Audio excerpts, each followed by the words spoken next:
Hello, welcome to Conversations with Yemi and Bimbo David. Welcome now. Welcome. Welcome. You're welcome today. God is good. It's been a very hectic day, but God is our strength. How are you doing? You have always. I just said welcome and you ready each day. That's how you welcome people now.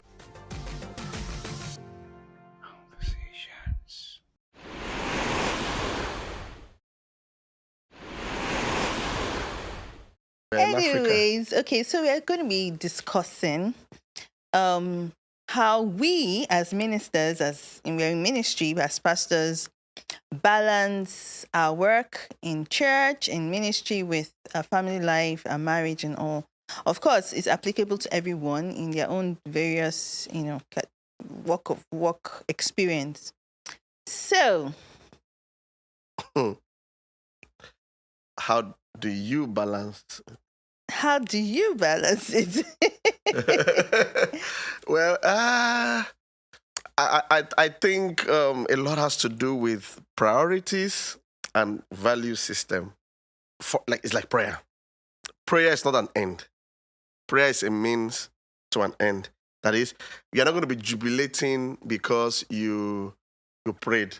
Your celebration should be the answers to the prayers. If you don't understand that, your preoccupation will be with, I prayed for 7 hours. I prayed for 10 hours.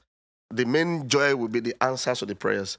So the same way, when we look at work is not an end. I believe it means to an end that, okay, I'm working for fulfillment. I'm also working to live a better life with my family. So when that priority or that understanding is there, you now don't replace the family with the work. Now, the challenge people have, especially when it comes to ministry, is that, okay, should family come before ministry or ministry before? That's that sensitive discourse that, okay, we all serve God and we serve God sacrificially. So how do I balance that? I think where the problem is coming from is replacing ministry with God. You know why? Because people be, okay, as I'm doing work of the ministry, I'm serving God. Mm-hmm. So there's a thin line between, okay, you now make that work of the ministry itself God. Because you can be doing ministry work and not be close to God anymore. Oh, definitely. You understand? Yeah. The people that are pastors, but they're no more Christians. So they are preaching, they are leading a church, but their spiritual life, their relationship with God is gone. So we should not always confuse I'm doing ministry work with God. Yes, God first. Okay? Now, God has given you an assignment as a pastor, so you want to please God with it. But that same God has said that the outcome of that ministry work will be better if you treat your family well. So you now see the family as a test place for the fulfillment of ministry. So it shouldn't be a fight. It should be more like... Yeah.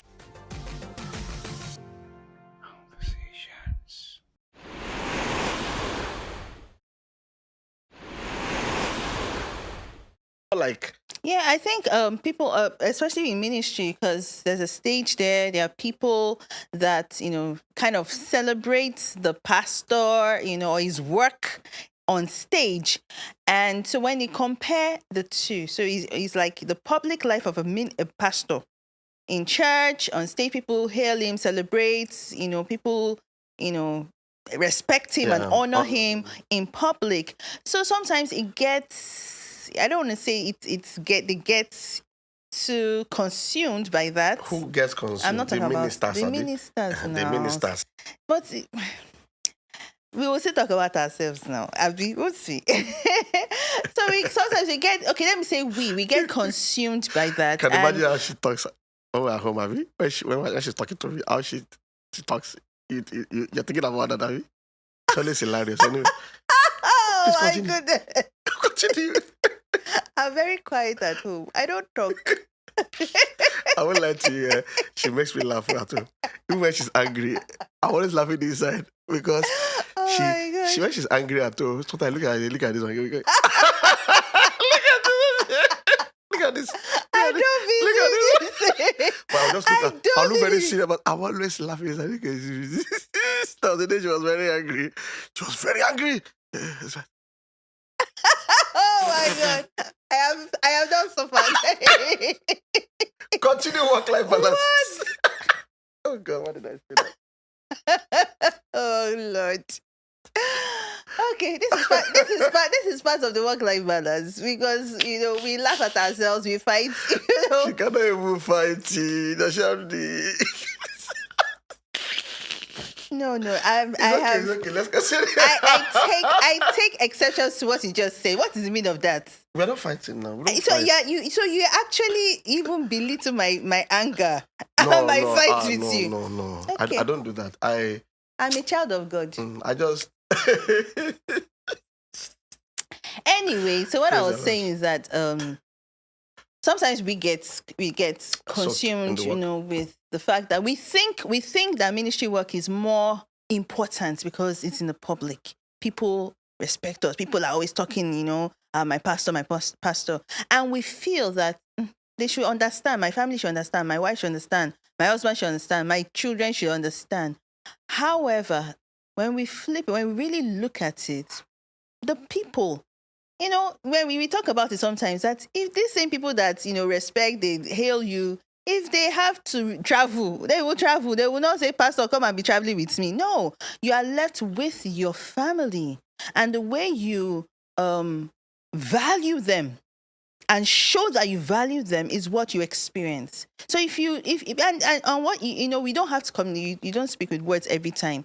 The decisions we make tell a lot to your children and to your spouse that this is how valuable you are to me. So we need to also look at that, what, in spite of the glory of the public life, the fact that you're respected out there is much more important. Your home is much more important.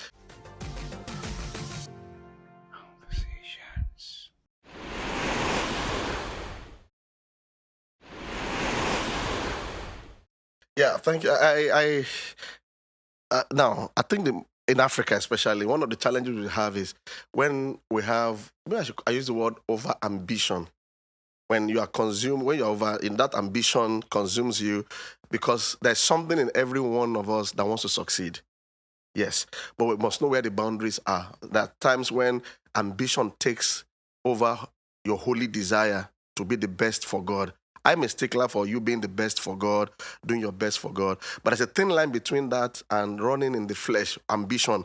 When you enter into that carnal drive of ambition, that very fleshy part of it, you neglect everything. People even neglect their health, they neglect their families just to have a public show that they are successful, because they measure success with what people can see, the vehicles, the buildings, for pastors, the crowd.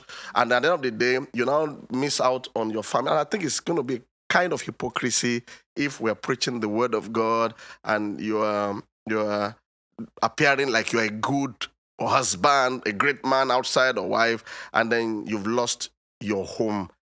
I think that was why the Holy Spirit inspired Paul, I think in the book of Timothy, 1 Timothy chapter 3, thereabout, when he was saying that if you desire the office of a bishop or a pastor, that one of the criterion is that you should be able to take care of your family. He now said, how can you take care of the house of God if you don't take care of your family? So I saw it more like the family itself is a test place for success in ministry. One of the desires we have is we don't want our children to dislike Jesus because of us, or dislike going to church. Because growing up, I've seen a lot of pastors' children, they hate church, they hate Jesus, not because Jesus is bad, but because of the Jesus that was portrayed to them by their own parents. Is like a neglecting Jesus, a Jesus that abandons his family to serve God. So they wonder what kind of God is that. I think our generation should give a better example. Yeah. So with that awareness, even when there is a drive for success and impact in ministry, which is fine, you don't allow the devil to take advantage of the home front, because when that is gone, sometimes you ask yourself, then what is left? What is left? So I think that awareness is a good place to start.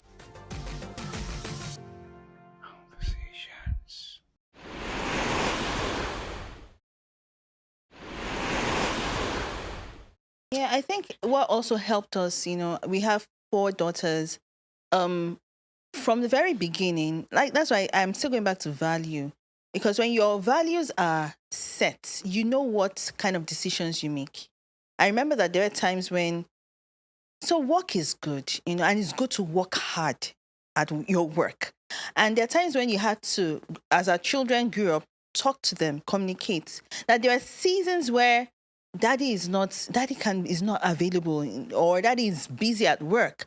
And because we started talking about it from their younger ages, they understood that, what, okay, daddy's not around, mommy is around. Or there are times when mommy even wants to rest, or mommy has a meeting, daddy stays. So communication is key, where they understand the different phases of work. And it doesn't just apply only to ministry, even with other work environments. And it goes either for the husband or daddy or mommy or the wife, where mommy is not available, mommy has to travel, and the children understand why. Not that, just understand that mommy, that don't you know that daddy is busy, or don't you know mom? No, tell them that, okay, for this and this and this reasons, daddy will not be able to, come for your this or come for that or be available. But also understanding that there are sacrifices to be made. I remember that there were seasons where our daughters, they were approaching their teen years. And I remember we had that discussion some years ago whereby I had to intentionally leave the office early. I remember we had that discussion because I wanted to pick them from school. That time that we had in the car, after picking them from school and, getting home, the times in between, we had a lot of discussions in the car. Because when we got home, it was homework, schoolwork, projects and all. But those moments we had, we bonded well. I understood what was going. I could see reactions when I went to pick them. Oh, this person is sad about this or angry about this or quiet. Why are you quiet? So I made that. We talked about. I made that sacrifice of leave the office early so you can pick them. We are not there. We are not there in that space anymore because they are older now, and one of them even helps with the other her siblings. But we had to make decisions at different phases of their growing up. That helped us. I think that's key because sacrificing, there are trips that we were supposed to go together that she had to sacrifice by staying back, just mainly because of the children. I learned something from our pastors. There were various phases in their lives. And for younger ministers, I'm still young, but looking back, I realized that many times we're in a hurry to succeed. We're in a hurry to take over the world. And that can translate into neglect for your family. Look at my pastors now. They have 4 children, and all their kids are married. So they are freer now. So I realized that you are not free when the kids are still young. You have to attend to them. And as they grow, the time will now come when you now be freer and freest, if possible. Now, when I looked at my pastors, all the kids are married, so he's available with the wife. He can travel for ministrations and do so much more. But many people try to do those things at the wrong time. Mm-hmm. And then the children growing up, they suffer. I think one thing that will help is, we started doing that some years ago. You have to be intentional about the family, where you have to say, okay, once in a month, you go out on a date with your spouse. Is it the first Sunday or the first Monday, and then you go on a date, you go on a dinner or lunch. Of course, we've been to several places, some of them very hilarious. There was a time we went to Italia restaurant on the island. We just said we just do something new. We saw something on the menu. I didn't even know the meaning. We just felt like doing something new. Life's about new things as they teach us. And then we ordered for the thing. By the time they brought everything, we couldn't even eat. I was very angry. We didn't even eat the food. We left. I'm telling you, because when I tasted, I said, you can't be pretending, It was very painful, but it's part of the bonding. So I've learned my lesson anyway. When you go for buffet, don't try things that will fill your stomach too early. Don't mind those people. When you go for buffet, they'll give you bread and soup. If you eat it too much, you have missed everything. You need to eat bread at home before. Oh my goodness. So those are the lessons we learned. Going out to dinners and we went to various hotels. We just go there, for dinner, sometimes for lunch, And I realized that helps us because it helps the friendship. It helps the sanity. Because I've seen people, they've not even gone on a date with their spouse for years. Yeah. And the excuse is, I'm a manager at work. Look, the day something breaks loose in your home, That time you didn't have for years, you will now have it on an emergency